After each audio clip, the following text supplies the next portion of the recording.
Victoria Sterling stood by the big window in her office. She looked down at the city below. From the 40th floor, people looked like tiny ants walking on the streets. Cars moved like toys. She felt powerful watching them all. Victoria was 32 years old. She owned Sterling Enterprises, a big technology company. She had built this company from nothing. Now it was worth millions of dollars. People called her the Ice Queen because she was cold and mean to everyone. She did not care. Being nice did not make money. Her office was huge. It had expensive furniture and paintings on the walls. A big desk sat in the middle of the room. On it were 3 computer screens, a gold pen set, and photos of her receiving awards. She had no family photos. She did not have time for family. Victoria wore a black business suit that cost more than most people made in a month. Her shoes were red and shiny. Her hair was pulled back tight. She never smiled unless she was making a deal that brought her more money. The door opened. Sarah, her assistant, walked in carefully. Sarah was always scared of Victoria. Everyone was scared of Victoria. Sarah held a tablet in her shaking hands. "Mrs. Sterling," Sarah said quietly, "I have your schedule for tonight." Victoria did not turn around. She kept looking out the window. "Tell me," she said in a cold voice. "The Museum of Fine Arts Gala starts at 7. Your car will pick you up at 6:30. The mayor will be there. Also Mr. Johnson from Tech Innovations and Ms. Chen from Global Systems." Victoria finally turned around. Her eyes were like ice. "What about the Peterson deal?" "Mr. Peterson signed this morning. The company is yours now." A small smile appeared on Victoria's face. It was not a nice smile. It was the smile of a shark. "Good, another company to add to my collection." Sarah nodded quickly. "Is there anything else you need for tonight?" "Yes, I want information on everyone who will be at the gala.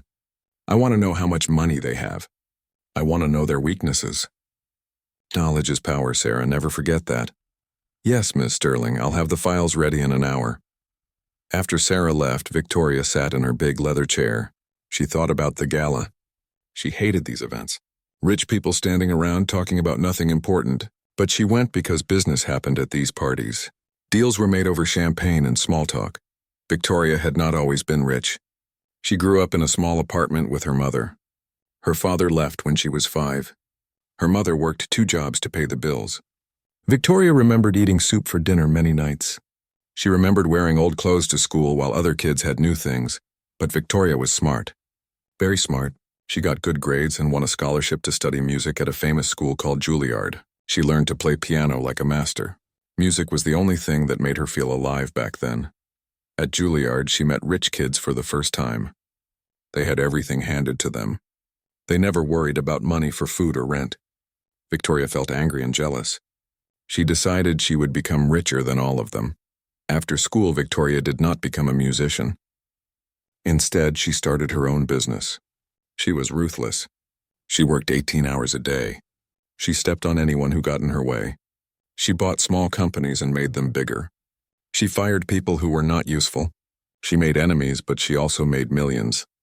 Now, 15 years later, Victoria had everything she wanted: money, power, respect. But she was alone. She had no friends, no family who talked to her, no one who truly cared about her. She told herself she did not need anyone. People were just tools to help her get more successful. Victoria looked at her piano in the corner of the office. It was a beautiful black grand piano that cost $50,000. She barely played it anymore, but she kept it there to impress visitors. When business partners saw it, she would play a difficult piece by Chopin or Mozart. They would be amazed. It made them think she was cultured and sophisticated. It gave her an advantage in negotiations. Music had become just another weapon in her business fights. The phone rang. Victoria picked it up. "Sterling." "Victoria, darling." It was Margaret Whitfield, the woman who organized the gala. "I'm so excited you're coming tonight. I have some lovely gentlemen I want you to meet." Victoria rolled her eyes. Margaret was always trying to set her up with men. Rich men, of course. Margaret thought every woman needed a husband. Victoria thought husbands were just expensive pets. "Margaret, I'm not interested in meeting anyone. I'm coming for business." "Oh, but Victoria, you can't work all the time. You need romance in your life." "Love, passion, excitement?" "I get excited about profit margins and stock prices," Victoria said. "That's all the passion I need." "You're impossible," Margaret laughed. Well, at least promise me you'll be nice to people tonight. You scared away 3 potential investors at the last event. If they were scared by a little honesty, they were too weak to do business with me anyway. After hanging up, Victoria went back to the window. The sun was setting. The city lights were starting to twinkle. She felt empty inside, but she pushed that feeling away. Feelings were for weak people. She was strong. She was successful. She was Victoria Sterling, and that was enough. Her computer beeped. An email from Sarah with files about the gala guests. Victoria opened it and started reading. She studied each person like a hunter studying prey. She would find their weaknesses. She would use those weaknesses to get what she wanted. By the time she was finished reading, it was time to go. Victoria put on her expensive coat and grabbed her purse. Tonight would be like every other night. She would go to the party, make the right connections, and come home richer than when she left. She had no idea that tonight would change her life forever. She had no idea that in a few hours she would meet someone who would turn her world upside down. Someone who would show her that all her money and power meant nothing compared to something she had forgotten long ago. But for now, Victoria Sterling walked out of her office confident and cold, ready to conquer another evening in her endless quest for more. The Museum of Fine Arts was full of rich people. They wore expensive clothes and drank champagne from crystal glasses. The women had diamonds around their necks. The men had gold watches on their wrists. Everyone was trying to look important. Victoria walked into the main hall. Her red heels clicked on the marble floor. People turned to look at her. Some whispered to each other. Everyone knew who she was. She was Victoria Sterling, the woman who owned half the city. Victoria. Margaret Whitfield rushed over. She wore a pink dress that looked like a birthday cake. You look stunning, darling. Come, let me introduce you to some wonderful people. Victoria followed Margaret through the crowd. She shook hands with mayors and judges. She talked to bank presidents and oil company owners. Everyone wanted to be her friend. Everyone wanted her money. The museum had put art all around the room. Paintings hung on the walls. Statues stood in corners. But the most beautiful thing in the room was an old piano. It was black and shiny. A small sign said it was made in 1925. It was worth more than most houses. That piano is beautiful, said a man next to Victoria. His name was Richard Thompson. He owned 3 hotels. I wonder if anyone here can play it. Victoria smiled. It was not a nice smile. I can play, she said. I went to Juilliard. That's one of the best music schools in the world. Really? Richard looked impressed. That's amazing. I tried to learn piano when I was young, but I was terrible. More people gathered around them. They wanted to hear about Victoria's musical education. She loved having all their attention. Music is very important, Victoria said loudly. It shows how smart and cultured a person is. People who don't understand classical music are usually not very intelligent. An older woman nodded. Oh yes, I completely agree. Good breeding shows. Victoria warmed to her subject. She loved feeling superior to everyone. I always say that you can tell everything about a person by their taste in music. Classical music requires intelligence and education to appreciate. What kind of classical music do you like? Asked a young man. Chopin is my favorite, Victoria said. His pieces are very difficult to play. They require real skill and understanding. Most people can't even pronounce his name correctly. She pronounced it Chopin to show off her knowledge. The crowd murmured with admiration. Victoria felt wonderful. She loved being the smartest person in the room. Could you play something for us? Asked Margaret. I'm sure everyone would love to hear you. Victoria pretended to think about it. Really, she had been hoping someone would ask. Well, I suppose I could play a little something. She walked over to the piano. The crowd followed her. She sat down and cracked her knuckles. Then she played a short piece by Mozart. Her fingers moved quickly over the keys. The music was pretty and impressive. When she finished, everyone clapped. Victoria stood up and took a small bow.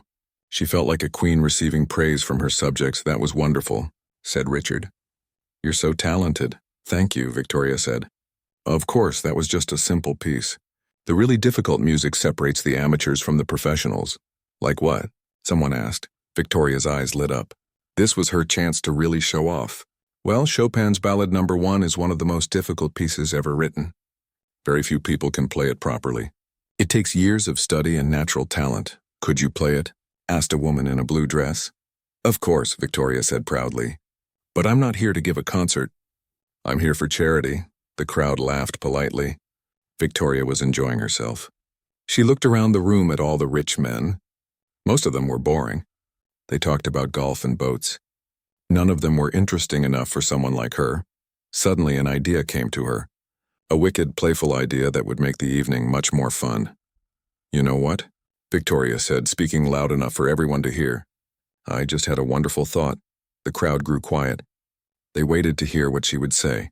Victoria walked back to the piano and put her hand on it. "I've been looking for the right man for years.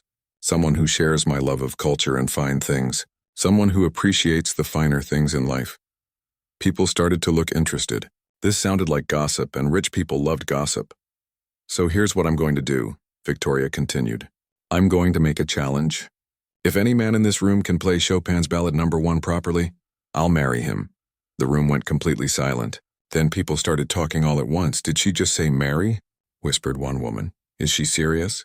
asked a man. Victoria raised her hand for quiet. "I'm completely serious. Any man here who can play that piece with skill and feeling can have my hand in marriage. Right here, right now." Margaret looked shocked. "Victoria, dear, are you sure about this?" "Absolutely," Victoria said. She was having fun now. She knew none of these boring rich men could play piano. This would be entertaining. "But what if someone actually can play it?" asked Richard. Victoria laughed. "Then I guess I'll be getting married tonight. But I'm not worried. Real musical talent is very rare." Several men stepped forward. They wanted to try. Victoria sat down in a chair to watch the show. This was going to be amusing. The first man was a banker named James.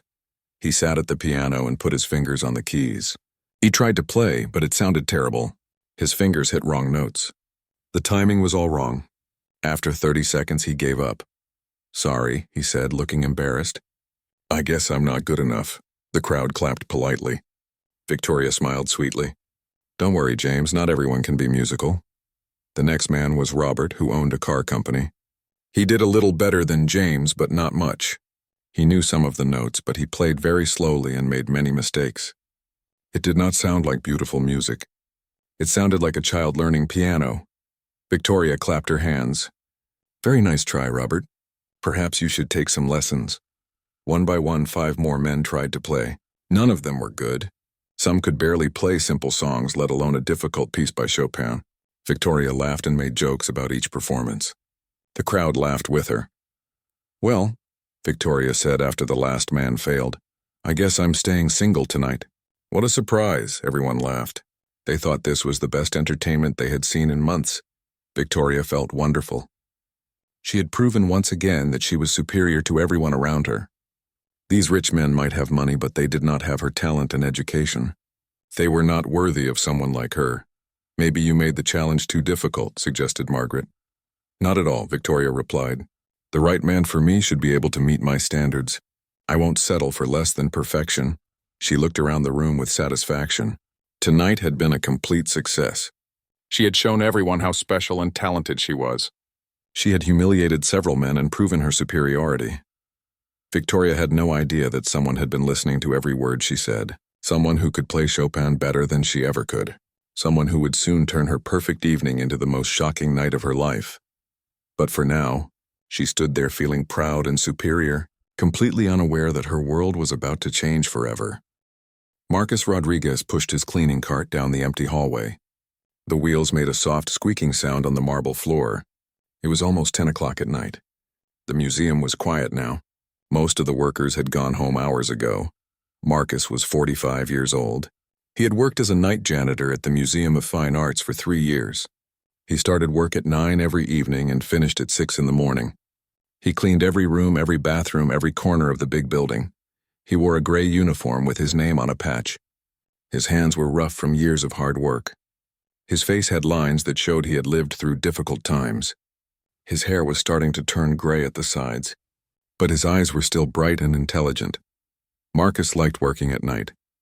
The museum was peaceful when it was empty. He could think while he worked. He could remember better times. He could forget about his troubles for a while. Tonight was different, though. There had been a big party in the main hall. Rich people in fancy clothes had been there all evening. Marcus had seen them through the glass doors as he cleaned other parts of the museum. They laughed and drank champagne. They talked loudly about money and business. Marcus knew he was invisible to people like that. When he passed by them during the day, they looked right through him. He was just the janitor. He was not important. He was not worth noticing. This did not bother Marcus anymore. He had learned to be invisible. It was safer that way. Nobody asked questions about his past. Nobody wanted to know who he used to be. He could just do his job and go home to his small apartment. Marcus had not always been a janitor. Once long ago, he had been someone very different. Someone important, someone whose name was known around the world. But that was another life. A life that felt like a dream now. He pushed his cart past the main hall. Through the glass doors, he could see people still inside. Most of the guests had left, but some were still talking and drinking. Marcus could hear music and laughter. He stopped for a moment and looked inside. There was a beautiful piano in the center of the room. It was a 1925 Steinway grand piano. Marcus knew this because he had read the sign many times while cleaning. It was worth more money than he would make in 10 years. Seeing the piano made Marcus feel sad and happy at the same time. He remembered when pianos like that were part of his everyday life. When he sat at similar pianos in concert halls around the world. When thousands of people came just to hear him play. But that was before the accident. Before everything changed. Before his world fell apart. Marcus shook his head and kept walking. He had work to do. The past was the past. There was no point in thinking about it. He went to the storage room and got his supplies. Mop, bucket, cleaning spray, paper towels, trash bags. He had done this routine thousands of times. He could do it with his eyes closed. Marcus started in the bathrooms. He cleaned the sinks and mirrors. He mopped the floors. He emptied the trash cans. The work was simple, but he did it carefully. He took pride in doing a good job, even if nobody noticed. While he worked, Marcus thought about his life. He lived alone in a small apartment 10 blocks from the museum. It had 1 bedroom, 1 bathroom, and a tiny kitchen. The rent was cheap because the building was old and the neighborhood was not very nice. Marcus did not mind. After losing everything, he was grateful to have a roof over his head. He was grateful to have any job at all. There had been times when he slept on park benches and ate from trash cans. There had been times when he thought about ending his life, but he had survived. He had found a way to keep going. Day by day, month by month, year by year. He was not the man he used to be, but he was alive. That was something. Marcus finished the bathrooms and moved to the offices. He dusted the desks and computers. He vacuumed the carpets. He cleaned the windows. Each task was done with quiet efficiency. As he worked, Marcus heard music coming from the main hall. Someone was playing the piano. He stopped and listened. It was Mozart, but not played very well. The person missed several notes and the timing was wrong. Marcus smiled slightly. He knew that piece. He had played it hundreds of times. He could play it perfectly even now, even after all these years. Music was in his soul. It would always be there, no matter what happened to him. The music stopped and he heard people clapping. Then someone else started to play. This person was even worse than the first. Marcus shook his head and went back to work, but he kept listening. Over the next hour, he heard several different people try to play the piano. None of them were good. They were rich people who probably took a few lessons as children. They did not understand real music. Marcus remembered when he was young and first learning to play. His grandmother had an old piano in her living room. It was missing 3 keys and most of the others did not work properly. But Marcus practiced on it every day after school. His grandmother Rosa had been a piano teacher before she got old. She taught Marcus everything she knew. She told him he had a gift. She said his fingers were magic. Mijo, she would say in Spanish. You don't just play the piano, you speak to it. You tell it your feelings and it sings them back to the world. Marcus had believed her. He had practiced for hours every day. While other kids played soccer or watched TV, Marcus sat at that broken piano and learned to make beautiful music. When he was 16, a famous teacher heard him play. The teacher said Marcus was special. He said Marcus could become one of the great pianists of his generation. He offered to teach Marcus for free. Marcus remembered how excited his grandmother had been. She cried with joy. She said God had blessed their family. She said Marcus would play for kings and presidents, and for many years that dream came true. Marcus studied at the best schools. He won competitions. He played in the greatest concert halls in the world. He made recordings that sold millions of copies. He was famous and successful and happy, but success did not last forever. Nothing lasted forever. Marcus finished cleaning the offices and moved on to the gift shop. He straightened the books and postcards. He cleaned the cash register and display cases. He worked steadily and quietly like he always did. From the main hall he could still hear voices and occasional music. The party was winding down, but it was not over yet. Marcus knew he would have to clean that room later after everyone left. It would be a big job. Rich people always made big messes. As he worked, Marcus thought about the woman he had seen through the glass doors earlier. She was beautiful and well-dressed. She seemed to be the center of attention. Everyone gathered around her when she spoke. Marcus had seen people like her before. Rich, powerful, confident. They lived in a different world from people like him. They never worried about money or where their next meal would come from.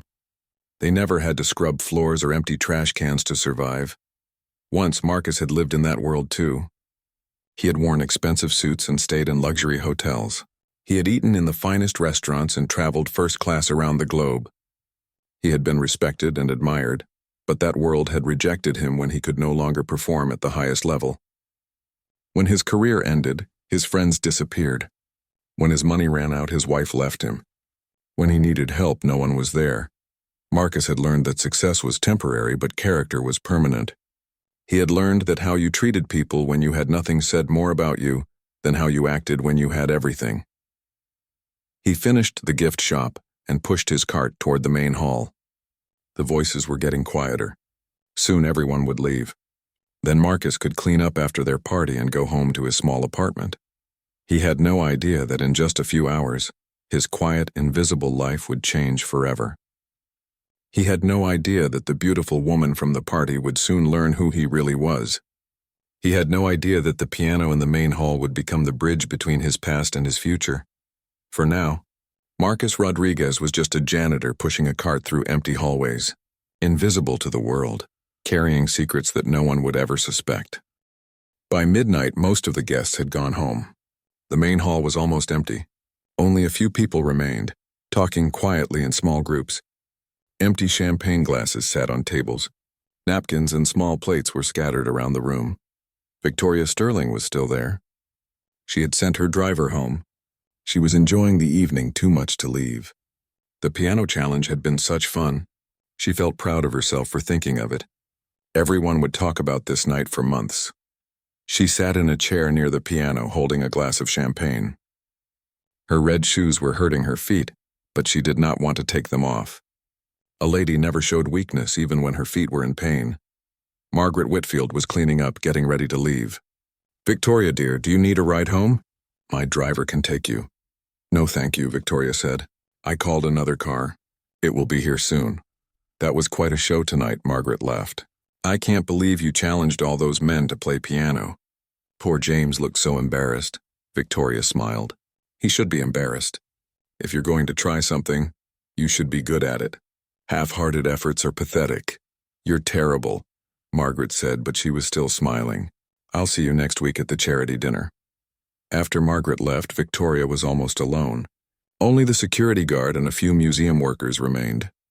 The room was quiet except for the sound of heels clicking on marble as the last workers cleaned up. Victoria looked at the piano. It really was beautiful. She wondered how old it was, how many famous musicians had played it. She thought about playing another piece just for herself, but her fingers were a little tired from the performance earlier. The main doors opened and a man in a gray uniform came in. He pushed a cleaning cart with wheels that squeaked slightly. Victoria barely glanced at him. He was just the janitor. These people were like furniture to her, necessary but not worth noticing. The janitor began cleaning quietly. He picked up empty glasses and dirty napkins. He wiped down tables and chairs. He worked efficiently like someone who had done this job many times before. Victoria checked her phone. Her car would arrive in 10 minutes. She finished her champagne and set the glass on a nearby table. She was feeling wonderful. Tonight had been perfect. She had impressed everyone with her piano skills. She had humiliated several boring men. She had shown everyone that she was superior to them all. "Excuse me," she said to the janitor. He looked up from his cleaning. You can clean around me. I'll be leaving soon. The man nodded and continued working. He did not speak. Victoria watched him for a moment. He was older than she had first thought, maybe in his 40s. His hands looked strong but gentle as he handled the delicate glasses. There was something about him that seemed different from other janitors she had seen. "Did you hear the music tonight?" she asked. She was not sure why she was talking to him. Maybe she was a little drunk from the champagne. Maybe she just wanted someone to admire her performance. The janitor paused in his work. "Yes, ma'am." "I heard some of it." His voice surprised her. It was educated, cultured, not what she expected from a cleaning man. "I played Mozart earlier," Victoria said proudly, "and several men tried to play Chopin. They were terrible, of course. Real classical music requires years of training." The janitor continued cleaning, but Victoria could tell he was listening. "I went to Juilliard," she continued. "Do you know what that is? It's one of the most famous music schools in the world. Only the most talented students get accepted." "I know Juilliard," the man said quietly. Victoria was surprised. Most working-class people had never heard of it. "Oh, really?" she said with a laugh. "I suppose you learned about it on television or something. Well, let me tell you, it's much more impressive in person. The level of skill required is extraordinary. People like—" She waved her hand at him. "Well, people without proper education could never understand." The janitor stopped cleaning. He stood very still for a moment. Victoria could not see his face clearly, but something in his posture had changed. "People like me?" he asked. There was something in his voice now, something that made Victoria pay attention. "Well, yes," she said. "No offense, but classical music is for educated people.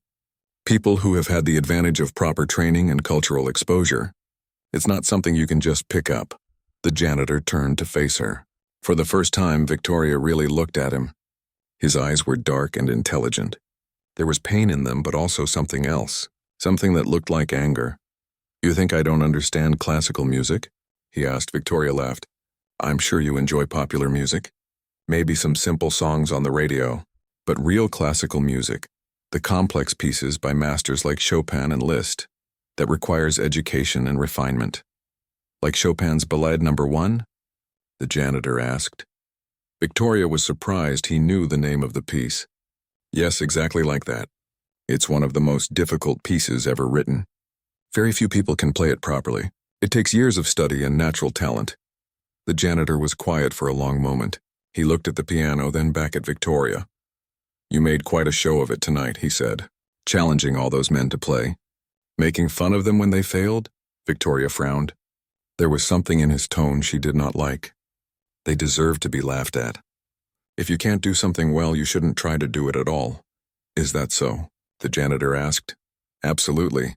I have no patience for mediocrity. Excellence should be rewarded. Failure should be punished." The janitor moved closer to the piano. His cleaning cart squeaked as he pushed it aside. "And what about people who were once excellent but then lost everything?" he asked. "What about people who had talent and success but then had it all taken away?" Victoria felt uncomfortable. This conversation was getting strange. Why was this janitor asking her such questions? "I don't know what you mean," she said. "Successful people stay successful if they work hard enough. If someone loses everything, it's because they weren't strong enough to keep it." The janitor reached out and touched the piano keys gently. His fingers were clean despite his work. They moved across the keys like they belonged there. "You really believe that?" he asked. "Of course I do. I've worked hard for everything I have. I've never given up. I've never accepted failure. That's why I'm successful and—" She looked at him. "And why some people end up cleaning floors." The moment the words left her mouth, Victoria knew she had said something wrong. The janitor's face changed. The pain in his eyes became something harder, something that looked like determination. "You know," he said quietly, "I used to know someone who thought just like you, someone who believed that talent and hard work guaranteed success, someone who thought that poor people deserved their fate." "Who?" Victoria asked, though she was not sure she wanted to know. "Me," the janitor said. He walked over to the piano bench and sat down. His back was straight, his hands positioned over the keys like a professional musician. "What are you doing?" Victoria asked. "You can't just sit at that piano. It's worth more than you make in a year." The janitor looked at her one more time. You said that anyone who could play Chopin's Ballade No. 1 properly could marry you. Do you remember saying that? Victoria's heart started beating faster. There was something about this man that was making her nervous. That was just a joke, she said. I was talking to wealthy, educated men. Not to janitors. He finished. That's right, Victoria said, her voice getting sharper. Not to people who clean toilets for a living. The janitor smiled, but it was not a happy smile. Well then, he said, placing his fingers on the keys, let me show you what this toilet cleaning janitor can do. And with that, Marcus Rodriguez began to play Chopin's Ballade No. 1 in G minor, with a skill and passion that would change both their lives forever. The first note filled the empty hall like magic. It was soft and gentle like a whisper, but Victoria could tell immediately that something was different. This was not like the clumsy playing she had heard earlier from the rich men. Marcus's fingers touched the keys with perfect control. Each note was exactly right. The timing was perfect. The sound was beautiful and clear. Victoria's champagne glass slipped from her hand. It fell to the marble floor and broke into pieces. The sound echoed through the hall, but Marcus did not stop playing. He was lost in the music now. The melody grew stronger. Marcus's left hand played deep, rich notes while his right hand danced across the higher keys. The music told a story of sadness and hope, of loss and beauty. It was like listening to someone's heart breaking and healing at the same time. Victoria could not move. She could not breathe. She had heard this piece played by famous musicians in concert halls around the world. She had heard recordings by the greatest pianists who ever lived, but she had never heard it played like this. This was not just technical skill. This was pure emotion made into sound. Every note meant something. Every phrase told part of a story. The music reached into Victoria's chest and grabbed her heart. Marcus's hands moved like they were part of the piano. His fingers knew exactly where to go without him even thinking about it. The difficult passages that had defeated the other men looked easy when he played them. But more than that, they sounded like they were meant to be exactly as he played them. The music grew louder and more intense. Marcus's whole body moved with the rhythm. His shoulders swayed gently. His head tilted as he listened to the sounds he was creating. He was not just playing the piano. He was having a conversation with it. Victoria felt tears starting in her eyes. She had not cried in years. She prided herself on being strong and controlled. But this music was doing something to her that she could not stop. The janitor she had looked down on, the man she had dismissed as unimportant, was playing with the skill of a master. No more than that. He was playing with the soul of an artist who had lived through real pain and real joy. As the music continued, Victoria began to understand that everything she thought she knew was wrong. This man was not just a janitor who happened to know how to play piano. This was someone who understood music at the deepest level possible.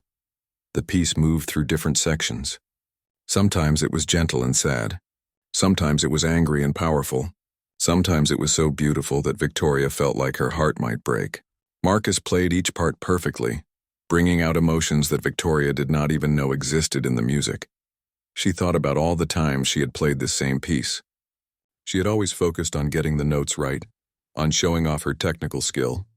But listening to Marcus play, she realized she had never really understood what the music was trying to say.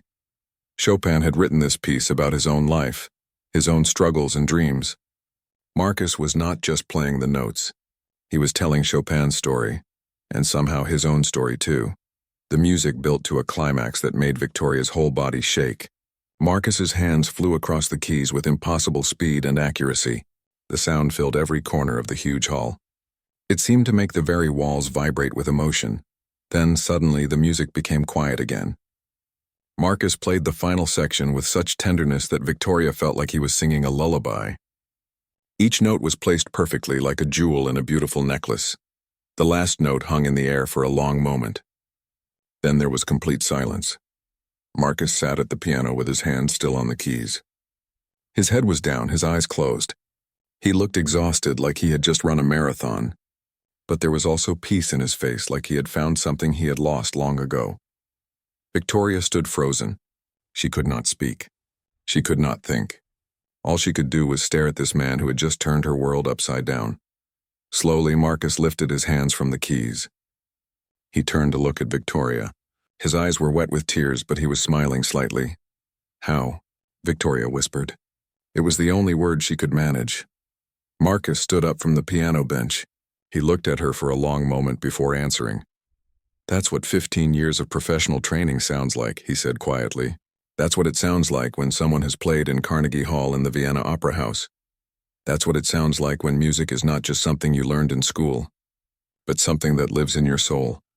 Victoria's legs felt weak. She had to sit down in the nearest chair. Who are you? She asked.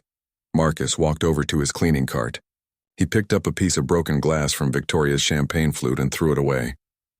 Right now I'm the night janitor at the Museum of Fine Arts, he said. I clean bathrooms and empty trash cans. I mop floors and dust furniture. That's who I am today. But before? Victoria's voice was barely a whisper. Marcus was quiet for a moment. He seemed to be deciding whether to tell her the truth. Before, I was Dr. Marcus Rodriguez, he said finally. I had a doctorate in music from the Moscow Conservatory. I played with orchestras in New York, London, Paris, Vienna. I made recordings that sold millions of copies. I won awards and gave concerts for kings and presidents. Victoria felt like the room was spinning. This was impossible. This could not be real. I don't believe you, she said, but even as she said it, she knew it was true. No one could play like that without years of the highest level training. Marcus reached into his back pocket and pulled out his wallet. It was old and worn. He took out a small, faded photograph and handed it to Victoria. The photo showed a younger Marcus in a black tuxedo, sitting at a grand piano on a concert stage. Behind him was a full orchestra. In front of him were hundreds of people in elegant evening clothes, all watching him play. Victoria looked at the photo, then at Marcus, then back at the photo. It was definitely the same person, just 15 years younger and in very different circumstances. This was taken at Carnegie Hall, Marcus said. I was playing Rachmaninoff's Piano Concerto No. 2 with the New York Philharmonic. It was one of the best nights of my life. Victoria's hands were shaking as she held the photograph. Everything she thought she knew about the world had just been proven wrong. The janitor she had treated with such contempt was more accomplished than anyone at the gala tonight. He was more accomplished than she was. What happened? She asked. How did you end up cleaning toilets? Marcus finished. That's a long story, and not a very happy one. He took the photograph back and put it in his wallet. For a moment he looked very tired and very sad. The short version is that life happened. Success doesn't last forever. Fame doesn't protect you from tragedy. And when you fall from the top, the fall is very, very long. Victoria stared at him. She was starting to understand that this man had lived through things she could not even imagine. He had lost everything and somehow found the strength to keep going. Why didn't you tell anyone? She asked. Why do you pretend to be just a janitor? Marcus smiled sadly. Because I am just a janitor. That other person, the famous pianist, he doesn't exist anymore. I'm not hiding from who I was. I'm accepting who I am now. Victoria felt ashamed. She had spent the entire evening showing off, making fun of people, proving her superiority. And all the time the most talented person in the room was emptying her trash. I'm sorry, she whispered. Marcus looked surprised. For what? For everything I said. For the way I treated you. For being so... She struggled to find the word. Horrible. Marcus began cleaning up the rest of the broken glass. You weren't horrible, he said. You were just being honest about what you believe. Most people think the same way you do. They just don't say it out loud. Victoria watched him work. His hands moved carefully, making sure to get every piece of glass. The same hands that had just created such beautiful music were now cleaning up her mess. You said anyone who could play that piece could marry you, Marcus said without looking up. Victoria's heart stopped. She had forgotten about her foolish challenge. I was joking, she said quickly. Marcus stood up and looked at her. Were you? Victoria stared at Marcus for a long moment. The question hung in the air between them like a challenge. Tell me everything, she said finally. I need to know how someone like you ended up here. Marcus finished cleaning up the glass and sat down in a chair across from her. He looked tired, like telling his story would take all the energy he had left. Are you sure you want to hear this? He asked. It's not a happy story. And once you know the truth, you can't unknow it. Victoria nodded. I need to understand. Marcus was quiet for a moment, looking at his hands. These hands that had just created such beautiful music. These hands that now cleaned toilets and mopped floors. I grew up very poor in Mexico, he began. My family had nothing. My father left when I was 3. My mother worked in a factory 16 hours a day just to buy food. We lived in a tiny apartment with no heat and holes in the roof. Victoria tried to imagine living like that, but she could not. Even in her poorest days as a child, she had always had food and a warm place to sleep. But my grandmother lived with us, Marcus continued. She had been a piano teacher before she got old. She had an ancient piano that was falling apart. Half the keys didn't work, but she taught me to play on it anyway. When did you know you were talented? Victoria asked. Marcus smiled slightly. When I was 8, my grandmother took me to hear a concert. It was free in a park. When the pianist started playing, I felt something I had never felt before. It was like the music was speaking directly to my heart. I went home and played the same piece by ear on our broken piano. Victoria was amazed. Playing by ear was difficult even for trained musicians. My grandmother cried when she heard me, Marcus said. She said I had a gift from God. She started teaching me everything she knew. Every day after school, we would sit at that piano for hours. What about your mother? Did she support your music? My mother thought music was a waste of time, Marcus said sadly. She wanted me to get a regular job and help support the family. She said music was for rich people, not for people like us. But my grandmother fought for me. She convinced my mother to let me keep studying. Marcus stood up and walked to the piano. He touched the keys gently like he was greeting an old friend. When I was 16, a famous teacher from Mexico City heard me play. He said I was the most talented young pianist he had ever heard. He offered to teach me for free, but I would have to move to the city and live with his family. That must have been exciting, Victoria said. It was terrifying, Marcus replied. I had never been away from my family. I had never lived in a big city. I spoke only Spanish, and the music world was full of people who spoke English and French and German. But you went anyway? My grandmother made me go. She said it was my chance to escape poverty. She said I could use my gift to build a better life, not just for me, but for my whole family. Marcus sat back down at the piano and played a few soft notes. They sounded sad and beautiful. Those first years were very hard, he continued. I studied 18 hours a day. I had to learn new languages. I had to learn how to act around wealthy, educated people. I felt like I didn't belong anywhere. Victoria understood that feeling. She remembered her own early days at Juilliard, feeling like everyone else was smarter and more sophisticated than she was. But I was determined, Marcus said. I practiced until my fingers bled. I memorized hundreds of pieces. I studied music theory and history. I pushed myself harder than anyone else because I knew I had to be twice as good as everyone else, just to get the same opportunities. When did you start performing professionally? When I was 22, I won a major international competition in Moscow. That opened doors for me. Suddenly, everyone wanted to hear this young Mexican pianist who had come from nowhere. Marcus's eyes grew brighter as he remembered those days. The next 10 years were like a dream, he said. I played with the best orchestras in the world.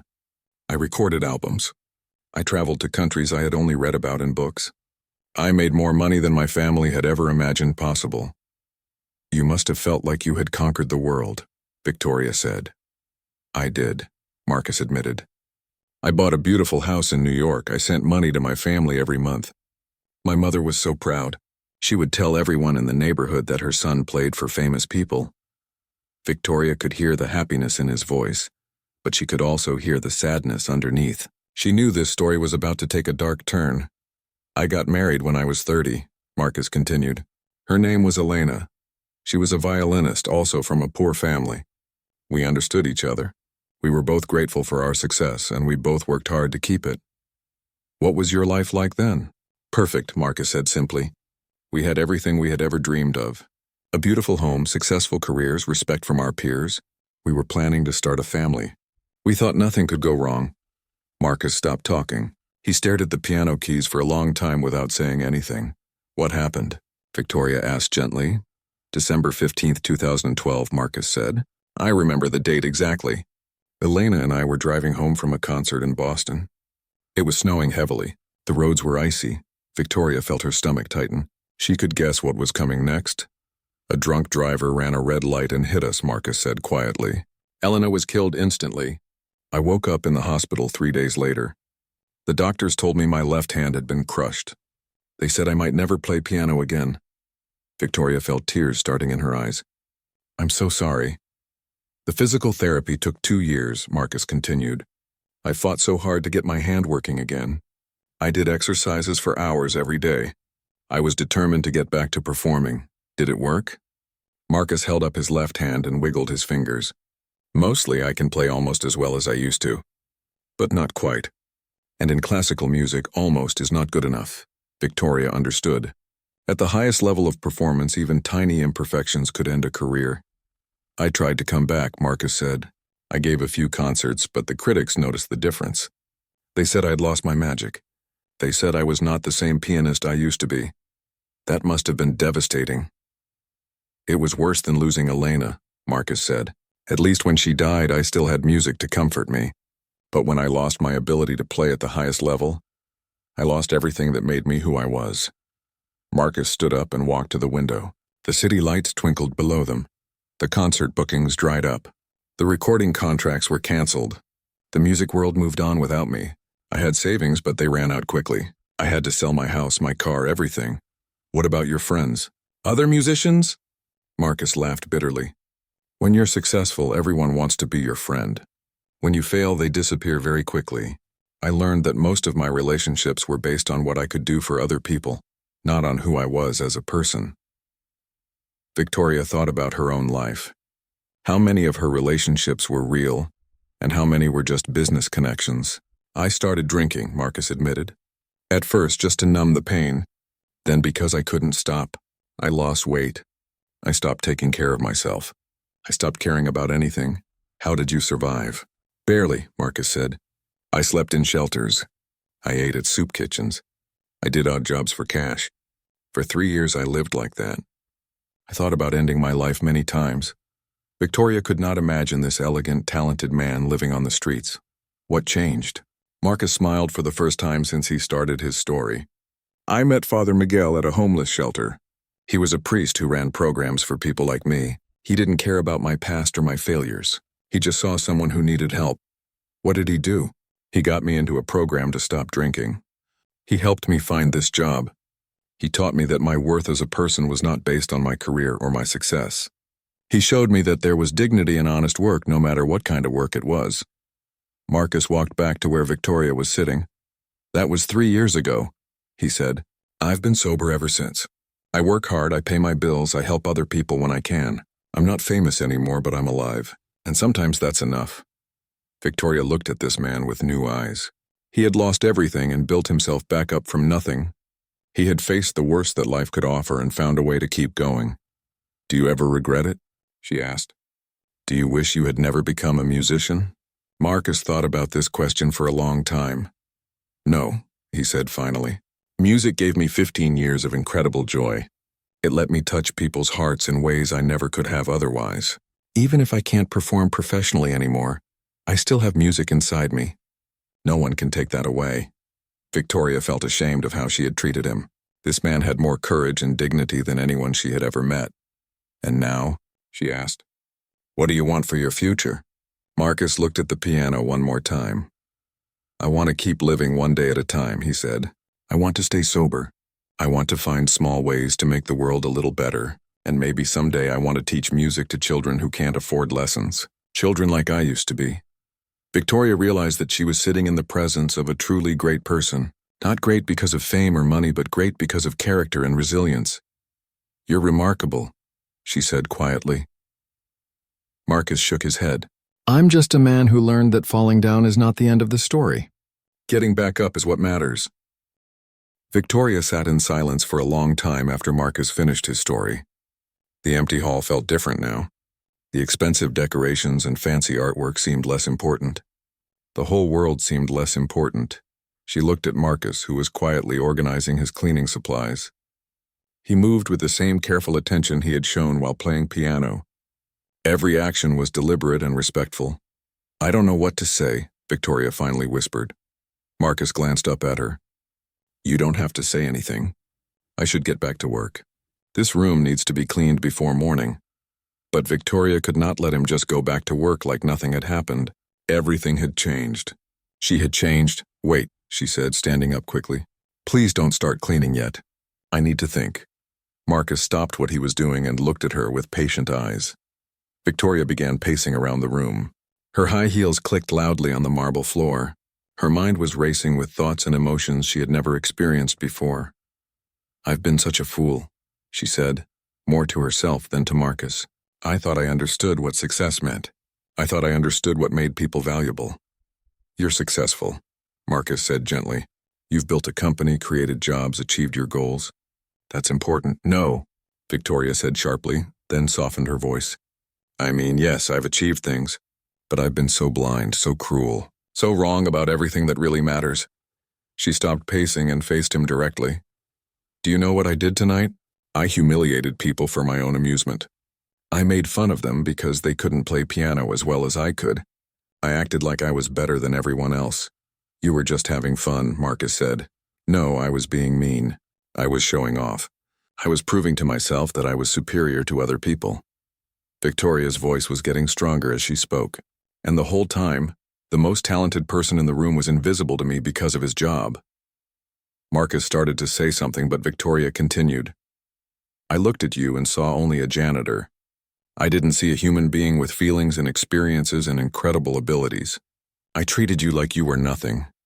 "People see what they expect to see," Marcus said quietly. "It's natural. It's not natural, it's learned. And it's wrong." Victoria felt tears starting again. "I learned to look down on people who had less money than me. I learned to judge people by their jobs and their clothes instead of their character." She walked over to the piano and touched the keys Marcus had played so beautifully. "My whole life, I've been chasing the wrong things," she said. "Money, power, status. I thought those things would make me happy. I thought they would make me important." "They're not evil things," Marcus said. "Money can help people. Power can be used for good. But they're not what makes a person valuable," Victoria replied.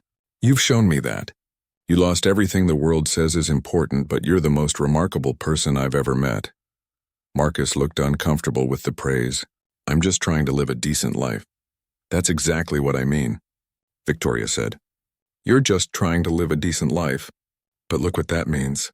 It means you work hard at a job that most people would be ashamed of. It means you treat people with respect even when they don't treat you well. It means you found a way to forgive life for being unfair to you." Victoria sat down at the piano bench where Marcus had played. "I've never forgiven life for anything," she admitted. "When my father left, I became angry. When kids at school had more money than me, I became jealous. When people didn't give me what I wanted, I became mean. I turned all my pain into weapons to hurt other people." She played a few notes on the piano. They sounded small and simple compared to what Marcus had played. "You turned your pain into something beautiful," she said.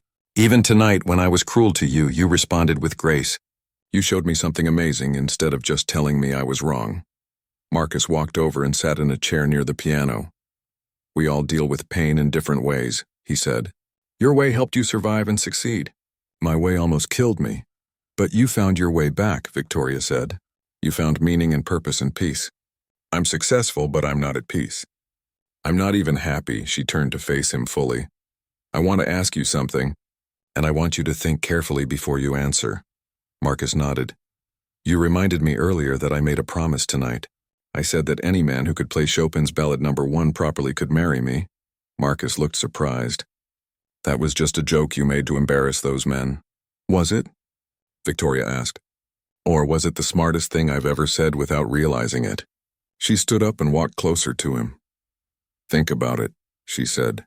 "I challenged men to prove they had something I valued.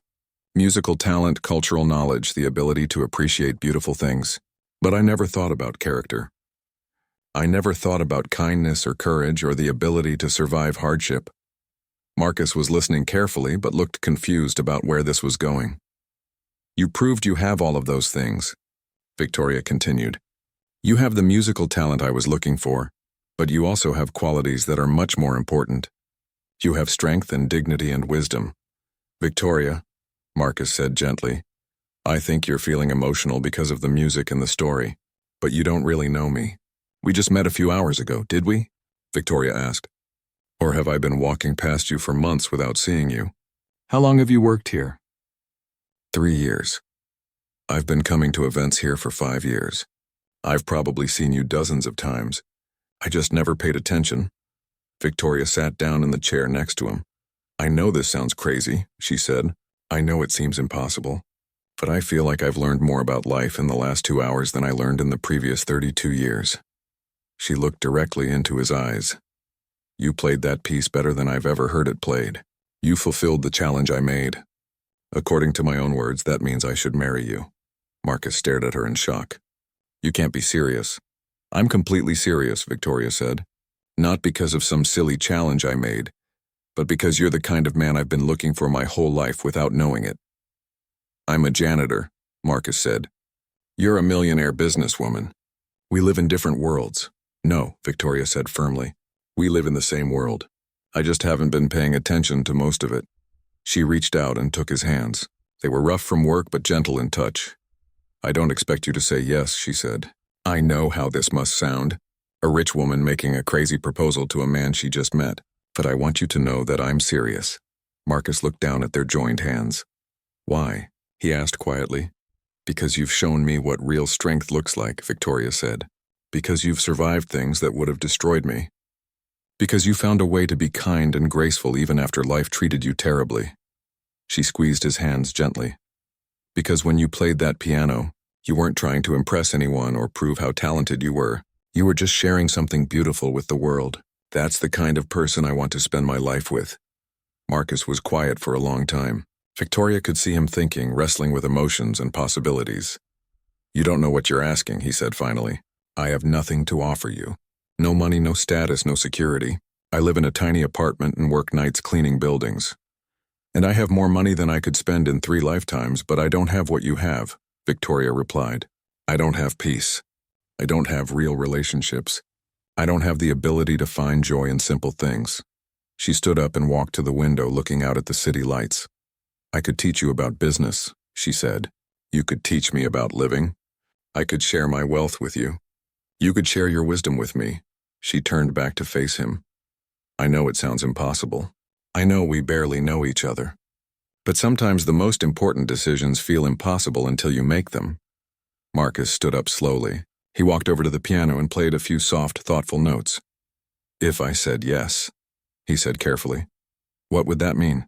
How would it work? Victoria felt her heart racing. He was not saying no. He was actually considering it. It would mean we would take time to really get to know each other, she said.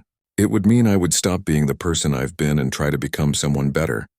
It would mean we would build something together based on respect and understanding instead of just convenience or loneliness. She walked over to stand beside him at the piano. It would mean that the challenge I made tonight would turn out to be the best decision I ever made, even though I didn't know it at the time. Marcus played a few more notes, then stopped and looked at her. You really mean this? He asked.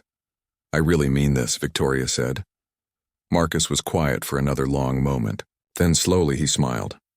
Then I guess, he said, we should talk about how to plan a wedding.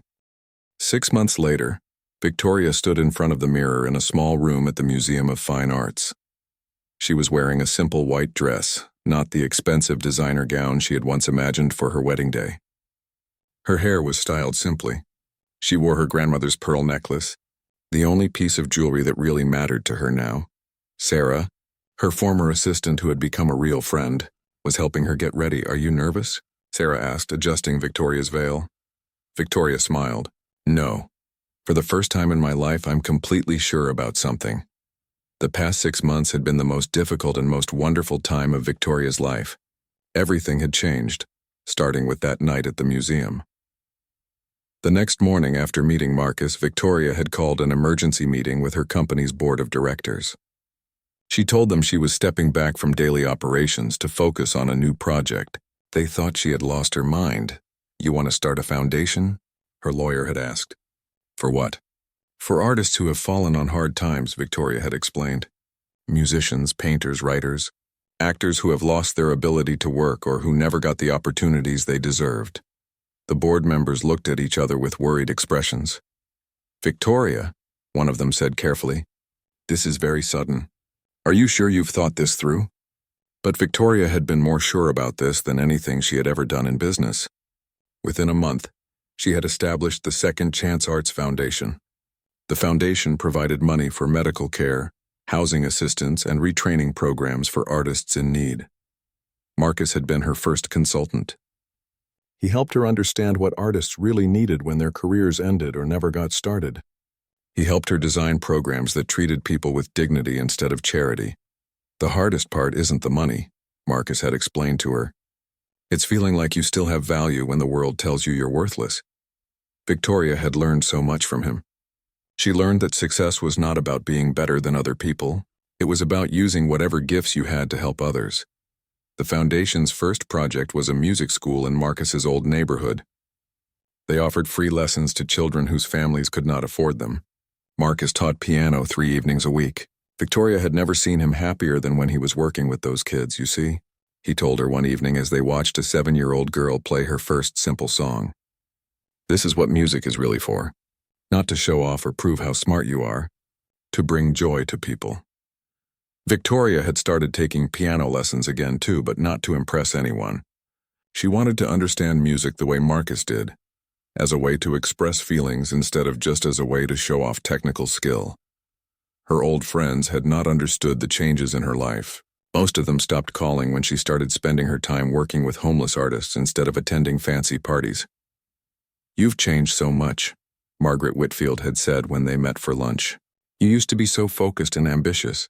Now you're so soft," Victoria had smiled. "I'm not soft. I'm just learning the difference between being strong and being mean." Some of her business relationships had suffered too. People who had respected her ruthlessness were confused by her new approach. But Victoria discovered that treating people with kindness did not make her weak in business. It made her stronger. Her company was actually doing better than ever. Employees worked harder when they felt valued. Customers were more loyal when they were treated well. Victoria realized she had been making business much more difficult than it needed to be. But the biggest change was in her relationship with Marcus.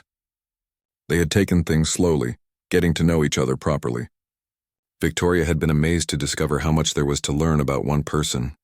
Marcus told her stories about his travels around the world. He taught her phrases in Spanish and Russian. He showed her how to find beauty in simple things like a perfect cup of coffee or the sound of rain on windows. Victoria showed Marcus parts of the city he had never seen. She taught him about business and how money could be used to help people. She shared her dreams of building something that would last longer than her own life. They were different in many ways, but they understood each other. They had both known success and failure. They had both learned that what matters most cannot be bought or sold. Marcus had moved out of his tiny apartment and into Victoria's house, but he insisted on continuing to work part-time at the museum. "I don't want to forget where I came from," he explained. "And I like the quiet time to think." Victoria understood. She had kept working too, but she worked fewer hours and focused on projects that made a real difference in people's lives. Now, 6 months after that night when everything changed, they were getting married in the same room where they had met. Victoria had insisted on having the wedding at the museum. "This is where our real life began," she had told Marcus. "This is where I learned what love actually means." The guest list was small. Victoria's mother had come from Florida. She was proud but confused by her daughter's choices. "He seems very nice, dear," she had said, "but are you sure about this?" Marcus's family had traveled from Mexico. His mother, who was now in her 70s, cried when she met Victoria. "Thank you for seeing who my son really is," she had said in Spanish, which Victoria was learning to understand. Father Miguel, the priest who had helped Marcus get sober, was performing the ceremony. Some of the children from the music school were there, excited to see their teacher get married. Sarah and a few other friends from Victoria's old life attended, along with some new friends from the foundation. There was no fancy orchestra or expensive flowers. Marcus had arranged for some of his former musician friends to play simple, beautiful music. The decorations were handmade by kids from the music school. A knock on the door interrupted Victoria's thoughts. "It's time," Sarah said softly. Victoria took a deep breath and walked out of the small room. The main hall looked magical with simple white flowers and candles everywhere. The same piano where Marcus had changed her life sat in the center, decorated with white ribbons. All the guests were standing and smiling as Victoria walked down the aisle. But she only had eyes for Marcus, who stood at the front wearing a simple black suit. He looked handsome and nervous and happy. When she reached him, he took her hands and smiled. "You look beautiful," he whispered. Father Miguel began the ceremony. We are gathered here today to celebrate the marriage of Victoria and Marcus, two people who found each other in an unexpected way and learned that love can grow from the most surprising beginnings. Victoria barely heard the words. She was thinking about how much her life had changed. 6 months ago, she had been rich but empty, successful but alone. Now she was still rich and successful, but she was also happy and peaceful and surrounded by people who cared about her as a person, not just for what she could do for them.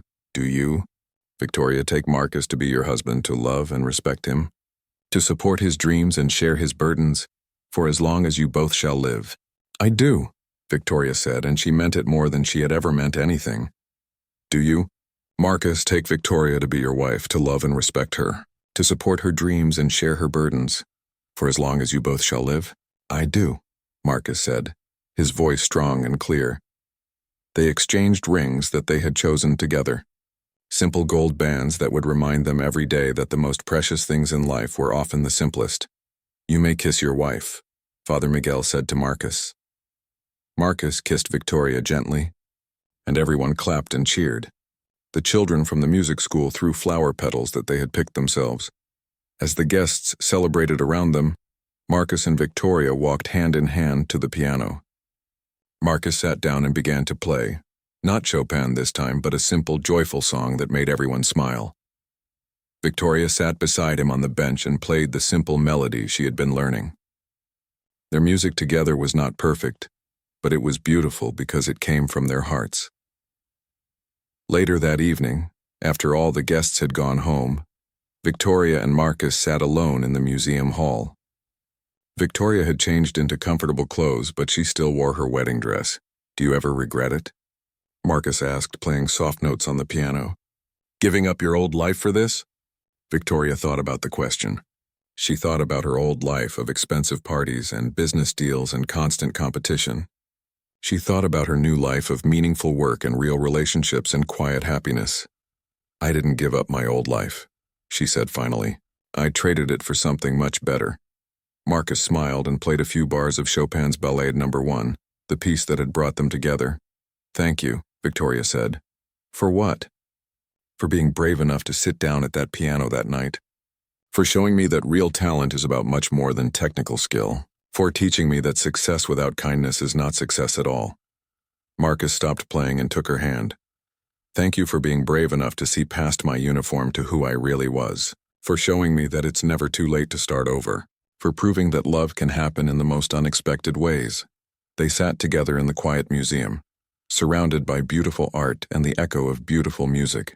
Outside, the city continued its busy life, but inside the museum,